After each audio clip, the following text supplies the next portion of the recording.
Hey, yo, and what is up, gang? Thank you for joining me once again on the channel here today. We've got some more breaking news, as we love to bring to you guys every single time we sit in front of this camera here on the Sledgehammer Wrestling Show. We've got the supposed speculated reason why the WWE lost their fucking mind last night and took the Money in the Bank away from Baron Corbin. We also have an update on the condition of the Nature Boy, Ric Flair, and we are going to talk about it all right here and right now on the Sledgehammer Wrestling Show. Let's do it.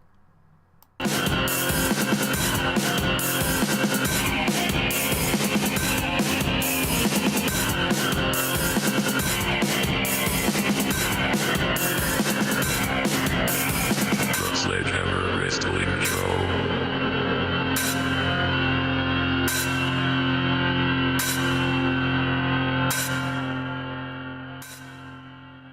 All right, wrestling fans, welcome back to the show. We've been busy as hell this week. We have been putting up all kinds of shit all weekend long, thanks to our 1-year anniversary, which happened just a couple of days ago, and we invite you guys to take a look at the 1-year anniversary show. I had a lot of fun doing it. We talk about the WrestleMania 34 dream card that I put together. We also unveiled our special announcement, which is that I will be attending NXT TakeOver Brooklyn 3 this Saturday at the Barclays Center. We covered a whole bunch of stuff, and we've also obviously reviewed Monday Night Raw and SmackDown.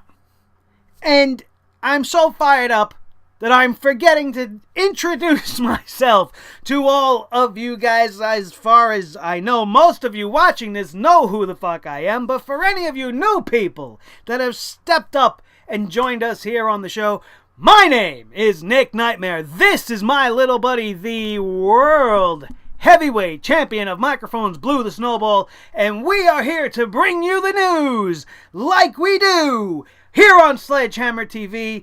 Thank you for joining us. Listen, we're going to get right into it. And the WWE pissed me off to high hell yesterday with what they did to the Money in the Bank holder, Baron Corbin. I've been getting attacked them on all sides, whether it be Twitter or YouTube. I got people telling me to lighten up. I got people telling me I'm wrong. I got a bunch of people that I'm seeing online, especially on Twitter, who just are absolutely fucking clueless and have no idea what they're even watching anymore, and are probably part of the problem, and are those fans that are part of the problem with what's happening in the WWE. Quite frankly, if you are the type of fan that can accept this, even if you just, maybe you don't like Baron Corbin, so you don't mind what happened to him, that's fine on you because you don't like the guy, so you don't care. But we're talking about the show, the wrestling show, the writing, the quality of the broadcast, the wrestling altogether. What does Money in the Bank mean? What does it symbolize? Every single person that has held the Money in the Bank, with the exception of Damien Sandow, and that is not an exception at all, because they didn't fucking like the guy, and soon after that he was way gone, leaving a trail of smoke in his wake as he went over to TNA. Not that that did him any better. But this is who they put Baron Corbin with, guys like Damien Sandow. And who's the other guy to lose the Money in the Bank? John Cena, a well-established, already way over superstar who can sustain his momentum and be okay when losing a Money in the Bank contract. It doesn't matter whether or not it was Baron Corbin, it could have been fucking anybody. The fact remains that whoever this Money in the Bank person may have been, if put in this scenario with Jinder Mahal and John Cena, they are the dumbest wrestler alive. Why? Because A, not only did we see John Cena getting ready to distract you, where you could have easily dispatched him before the bell even fucking rang, you took one punch. I was mistaken last night. I said he didn't even take a glance. He took one punch from John Cena, and that was enough for you to get rolled up, schoolboy style, by a beaten down, half-alive man. A beaten down, half-alive man that ain't worth two shits and can't wrestle a lick and shouldn't be the world heavyweight champion. And this is okay with you. You think this is acceptable to do to any wrestler. This guy came out of the back fresh. There is no excuse for this. Even if they decide in the aftermath, oh, well, we'll just give it back to him because he wasn't ready or he's going to come out and cry about it and maybe they give it back to him. You're making him look like a jerk-off. For what? For what? I asked the same question last night.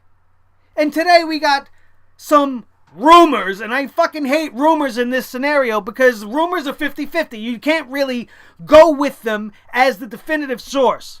But the speculation is that, and I got it right here, the speculation is that the WWE has lost faith in Baron Corbin, possibly due to his poor performance in verbal jousting against John Cena, and this is the kicker, and his social media spats with Mojo Rawley. I want anybody who's a follower of mine to let me know if they've seen any fucking verbal spats between Baron Corbin and Mojo Rawley on Twitter. And how can you possibly fault a man for what he's doing on his fucking Twitter wall? What does it matter? You can't convey emotion on a Twitter wall. People write things all the time that are taken out of context because you can't hear the inflection of the way the words are supposed to go. I can't write a tweet on fucking Twitter right now that makes it sound like the way I sound right now. It's absolutely fucking ridiculous if these are the reasons why they decided to stall push fucking Baron Corbin's Money in the Bank attempt. It's absolutely disgraceful, like we said yesterday. You don't do these kind of things and give the man the contract if you don't have 110% faith in the talent to get the fucking contract over. You, like a World Heavyweight Championship, it's not the man who's holding the... I'm sorry, it's not the championship that makes the man. It's the man that makes the title. It's the man that makes the Money in the Bank briefcase. That's why John Cena didn't need it. He was already, a fucking 9-time champion? Who cared if he had the Money in the Bank? It was another terrible decision on their part. The fact that he lost it only made it even more stupid. Like, what was the point of giving it to him? The whole point of winning the Money in the Bank is to illustrate to us that this is the man or woman now that we see as a major player in the future, and they are destined to hold the World Championship, and here it is. Sure, there should always be 50-50, and maybe you don't want it to be like that. You don't want it to be predictable that whoever's got the Money in the Bank contract is going to win the championship. That's what it's all about. That's what it's been about since day fucking one. Does anybody give a shit? No. What's the excitement about Money in the Bank? It's not the fact that when Edge won the Money in the Bank, he was going to get the title back. That's not what the hoopla was. It was when. It was when. Where? When is he going to decide to cash in the contract? The end result was the end result. Everybody knows the end result. That's why when it happened to John Cena, it was a shock. That's why when it happened to Damien Sandow, it was even more of a shock. The WWE Universe went fucking berserk when Sandow won that Money in the Bank contract. And what did we get after that? Nothing. And we get a failed fucking cash in for the first time with somebody other than John Cena who could have used it and who would and could have been a huge, huge star in this company. But they took it from him. And at least in his situation, he got to have a match. He got to wrestle. Baron Corbin in this case, if they would have decided this and gave them this whole scenario for SmackDown, and then you give Baron Corbin a 10-minute, 15-minute knockdown drag him out with a half-down, beaten up, barely breathing Jinder Mahal, who maybe gets a second wind because he's the champion and he should be shown in that fucking light, not like a Weasley moron sniveling in the corner winning with a trick roll-up after somebody else hit the guy. It makes no sense, guys. It doesn't matter who the briefcase holder is. It doesn't matter that it was John Cena that caused the interference. It doesn't even matter that it was Jinder Mahal that's the champion.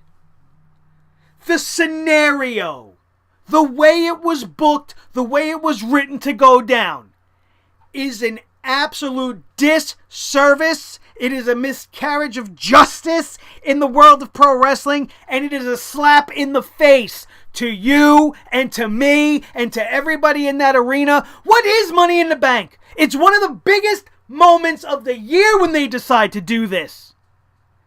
The fan reaction when he finally decided to turn around and do this was phenomenal. Everybody's excited for Money in the Bank because it means we're going to see a title change. And the fact that this was not part of the creative and that they went with Baron Corbin as the Money in the Bank contract winner only to take it from him because, well, he doesn't do good against John Cena. Who the fuck does good against John Cena in a verbal battle? Who? As the fucking New Day would say. Who on that roster right now can beat John Cena on the mic? Fucking nobody. And if that's the case, if that's truly the case, and they don't like how he's performing, and they don't like how he delivers his promos, and they don't like what he's doing on social media, then why the fuck is Big Cass getting pushed? Sure, it's not in the world title picture or the universal title picture just yet, but he's said the words, and he's made it known that that's going to be his end result, because that's the reason why they did this. Vince has got a hard-on for the 7-footer, and he wants to push him to the top. I'm sure in his mind he thinks right now Braun Strowman versus Big Cass is a fucking money match. And it's not. Big Cass cannot talk. He can barely fucking walk. He is nothing without Enzo Amore. And the problem is, actually, you can illustrate it for both men. Baron Corbin, 6'8", 275 pounds, pinned after one punch with a roll-up. Stayed there with his shoulders pinned to the mat. We're not going to let that go. And then you got guys like fucking Enzo, 7 feet tall, can't fucking talk, can barely even chew fucking gum. And they're being pushed because of their size, because of their look, because of their popularity down in NXT. But the failure here is all in the WWE's hands. They pulled both of these guys up off of the NXT roster way too fucking soon. That's why Baron Corbin can't hang on the mic or even come close to being convincing against a person the caliber of a John Cena. He was getting momentum in NXT and you wanted to make some big splash with this fucking brand split. And you brought up Baron Corbin. Just like you brought up Nia Jax. Too soon. Too fucking soon. You brought up Enzo and Cass. Before they even got a chance to win the NXT World Tag Team Championship. Baron Corbin is not a former NXT champion. He's not a former anything when he stepped foot onto the main roster. And we were just made to believe that he's going to be great. It was one of my problems with him coming up. Nobody knows what I know about Baron Corbin unless you've watched NXT. And the only thing I knew was that the guy was solid in the ring and he's got the best new finisher I've seen anybody come up with over the last 5, 6, maybe even 10 fucking years. So this guy should have had a rocket pack strapped to his back. I almost couldn't get that out because I'm so fucking amped. And shot to the fucking moon on NXT. But they didn't do that. Enzo and Big Cass never touched World Championship gold. And they used their failures as bookers and as the reason why Enzo and Cass broke up. Oh, well, it's Enzo's fault we never won any gold. So I'm going to split this team up. You did that instead of giving them a viable fucking title run, at least down in NXT where it would have been well-deserved. If you're not going to use these guys, leave them alone. if you had no intention on really, truly developing the character and helping the guy to develop, even as he's holding the money in the bank, then why did you give it to him? Look, I got the money in the bank, right? And I'm not doing all right. I would hope, or at least if the roles were reversed and I was on the creative fucking team, and here's all our fucking notes that we've been taking on this storyline. Here they are. Note number 1, Mr. Corbin, your microphone skills in your interviews are not really doing so good. Can we please try to work on that? Do you think that happened in the back? I don't fucking think so. Okay, number 2, you're not really gaining heat with the crowd. You know, your performance is a little lackluster. You're being a little unbelievable. You know, nobody's getting behind you. We need you to step it up, sir. We need you to step it up, or we're gonna take the money in the bank from you. That conversation, guaranteed, never happened. Never fucking happened. They just decided when they woke up, you know what, this money in the bank thing ain't working out. We fucked up. We don't know where we're going with it. We have no idea what we were going to do in the first place. So we're going to just scrap it. Fuck the kid. Who cares? He'll be fine. He's almost 7 feet tall. Vince will still like him. He'll be fine. He'll have a great match with John Cena. He'll be fine. And even as some of my friends online are saying, oh, well, he better beat John Cena within an inch of his life, or he better really go and squash John Cena. Even if he does that, it doesn't matter anymore. Nobody with a real wrestling brain, a true wrestling fan that loves the product of wrestling and can see behind, oh, who's their favorite and whatever. You know, it's not about favoritisms and whether you like the guy. It's about, if you can look at this and tell me this is good wrestling and that they wrote that and it was great, then don't watch this show. Just, even if you're a subscriber, I would hate to take the hit. But if you don't agree with me or you don't like what I have to say and you accept what happened at SmackDown as good and as right and as okay, then just leave. I don't need it. I don't need people that don't understand the way I do. And that's why I'm here. I'm here to bring and try to enlighten you as to the right way to do things. And I am certainly going to call them out when they blow it so fucking big like they did last night on SmackDown Live. And why? Because they failed to develop the character down in NXT. They failed to help him along on the main roster. They probably just left him to his devices and didn't do anything with him. And now his lackluster performance, or I wouldn't even call it a lackluster performance. I think the kid's doing pretty damn good. It's just you keep putting him opposite a Shinsuke Nakamura, or you're putting him opposite John Cena. And why the fuck do we give a shit about Fuck Molo Rowley. Mojo, Rolo. Who gives a shit what his name is? He's so fucking annoying and so 1980s old wrestling that he needs to fucking go away. Nobody likes Mojo Rawley, who's over the age of fucking 8 years old. And again, if you're a big Mojo Rawley guy and you don't like what I just had to say about fucking Mojo Roro over there, don't watch my show. Because Mojo Rawley is garbage. Everything that they did last night on SmackDown was garbage. Obviously, it's a touchy situation for me. Because I love the WWE so much, and I am a passionate fan, and I do not like getting spit in my face by things that I love. How stupid do you think I am? I'm not stupid enough to watch that match and see everything that I seen and go, oh, well, you know, it was a good show. Get the fuck out of here. My brain doesn't function that way, especially when it comes to wrestling. I know most of you agree with me. I know it. Because you guys are reasonable. You guys are smart. When I interact with you on the comments, which please feel free to comment away, I'm sure you will. Somebody's going to have something to say about the way I came off today. Whether you liked it or you don't, you feel free. Go ahead. There's the comment section below. I want to know. Do you agree with me? And let me know if you don't, so that I can get you out of here. Because I don't need to deal with it. There is no defending this. None. Zero. And I'm done with it. We're done with it for today. I'm sure it's going to come back up when the real reasons start to surface. And I don't even want to see what they're going to do with this on Sunday at SummerSlam. I don't fucking care.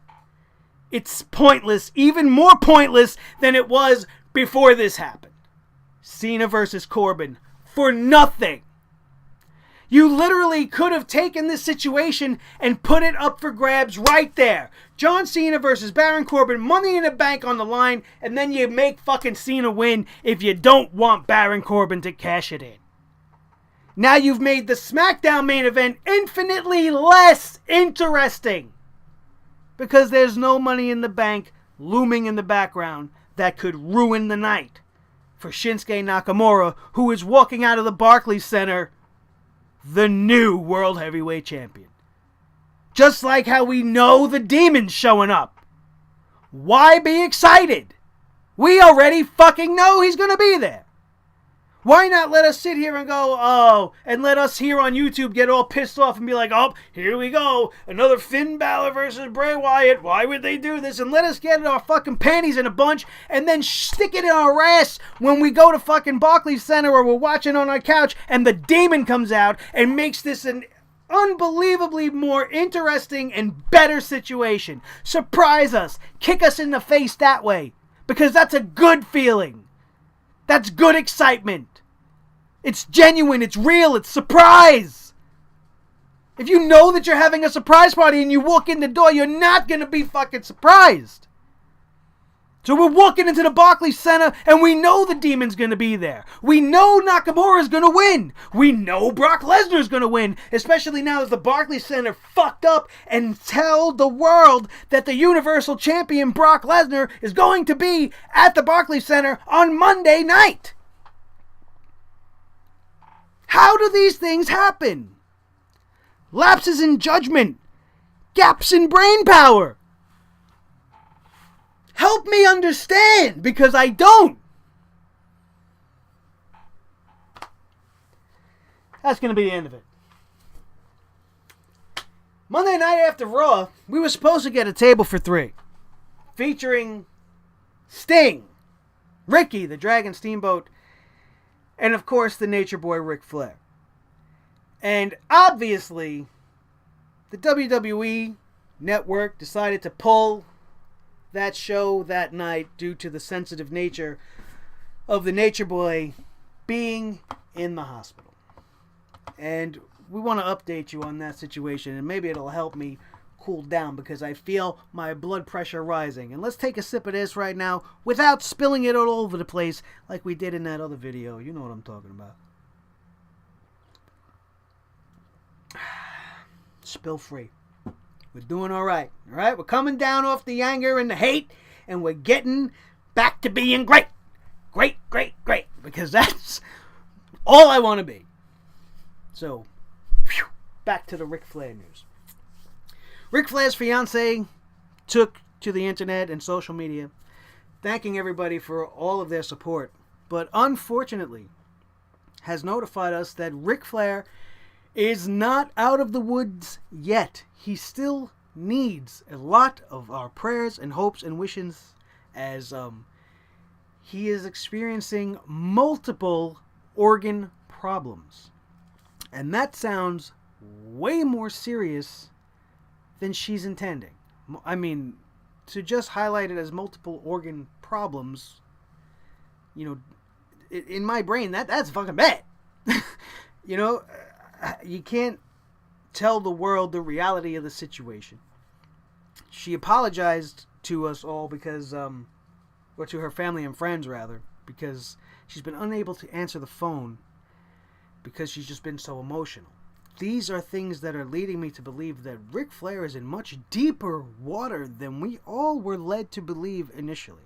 Right off the bat, they told us everything was fine, and that this was routine maintenance on the Nature Boy's ticker, and everything will be fine. Next thing you know, she's tweeting out he needs prayers for this emergency surgery. These false reports are coming out saying it was a colon colon operation, and she definitely stated in her news update today that it was not colon surgery. It was a different kind of surgery, but she did not elaborate as to what it is. But the Nature Boy is not doing well, you guys. And he is still in that medically induced coma, which means he is sleeping while all of this is going on, which is the only good thing I can see, is that maybe he's not experiencing all the pain and everything that's his body's being put through. He doesn't deserve, nobody deserves anything like this, but this is the Nature Boy Ric Flair. He's the greatest heel that ever lived.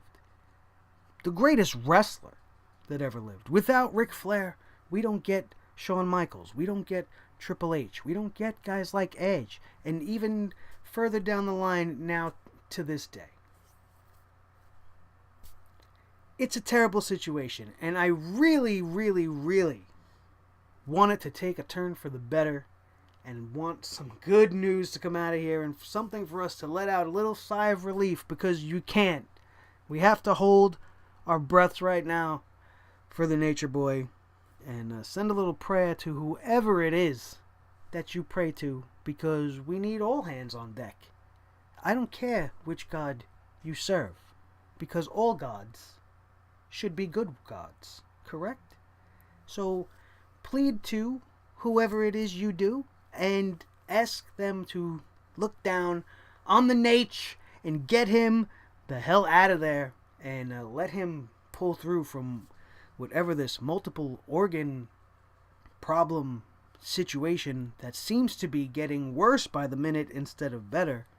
Let's hope and pray for that turnaround, because this may be a little selfish to even say, and maybe even foolish to say, but I am not ready to lose the Nature Boy Ric Flair. We've lost so many people over the last 2 decades. Some shock, some surprise, and even though he's of the older generation, and you expect to hear the older guys maybe, being sick and having problems, like we just lost Dusty, and Jimmy Snuka, and lots of legends over the last 2 years.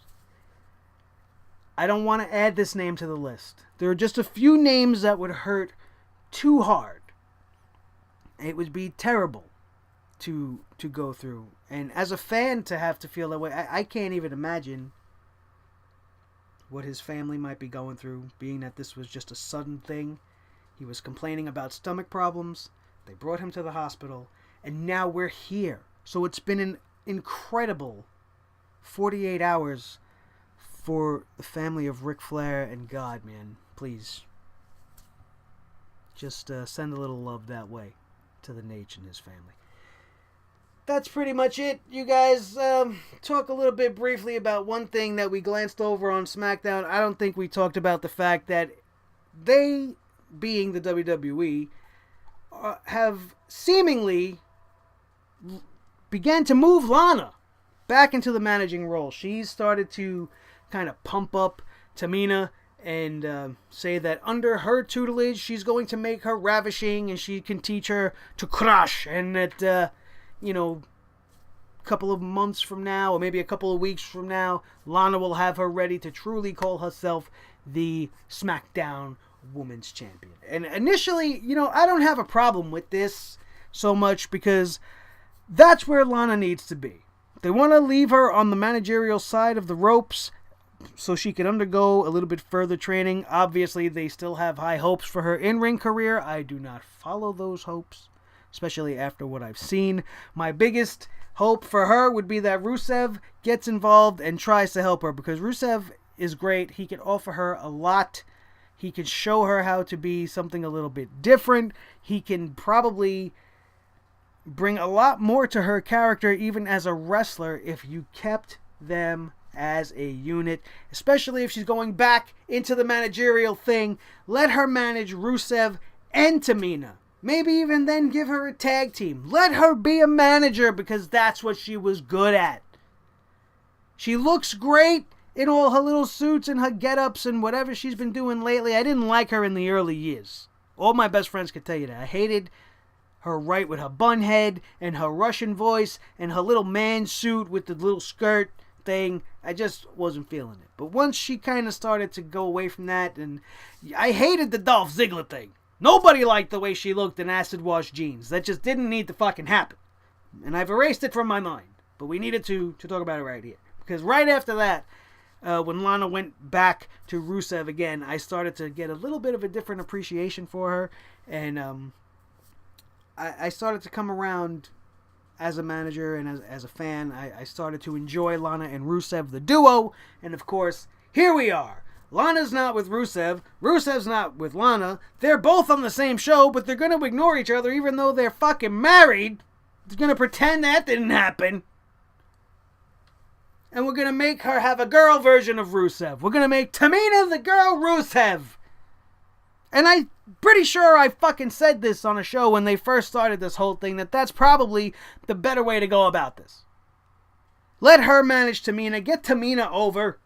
Try to get Tamina over, because this girl can't talk. I love Tamina. I am a stickler for second generation superstars. I want Charlotte Flair to succeed. I want Natty Neidhart to succeed. I want Tamina Snuka to succeed. But every time she opens her mouth, it's like marbles. You know, and that her dad was that very fucking same way. But he had this certain type of intensity when he spoke, much like the Ultimate Warrior, that even though they were rambling and maybe didn't make much sense, their intensity and the fire in their eyes sold whatever the hell they said. And when the interview was over, you were like, I don't know what he said, but I like that guy. And I'm going to follow him, and I'm going to fucking cheer for him, because I don't like Don Morocco. Don Morocco is a fat idiot. And he's been the Intercontinental Champion for too long. I want Jimmy Snuka to win. Because of all his, hooray, brother! That's all you ever understood was brother. So give Tamina a fucking word. It don't have to be brother. It don't have to be sister. Just give her a fucking word.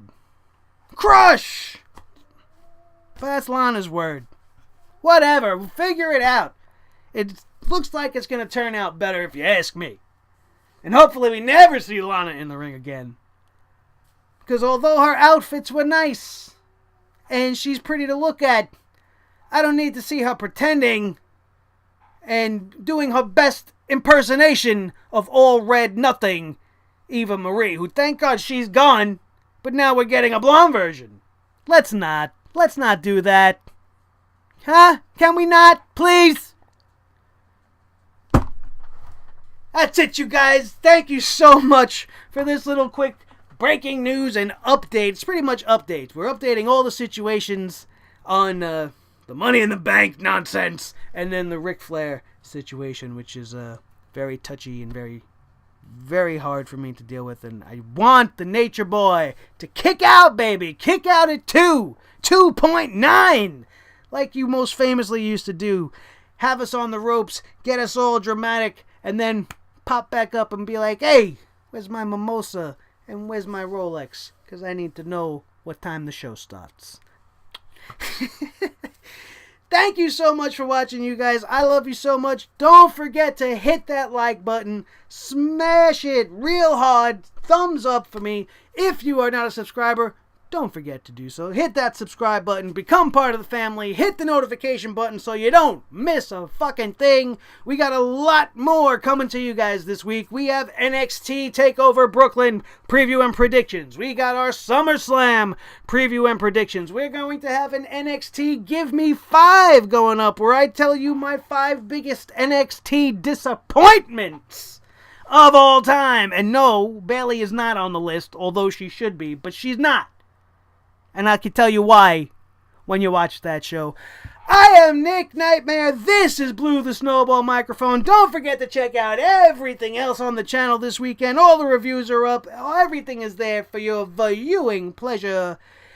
We are out of here. And thank you for watching, and we will see you next time right here on the Sledgehammer Wrestling Show Year Number 2. You are awesome. Have a good one, you guys, and we'll see you later on this weekend.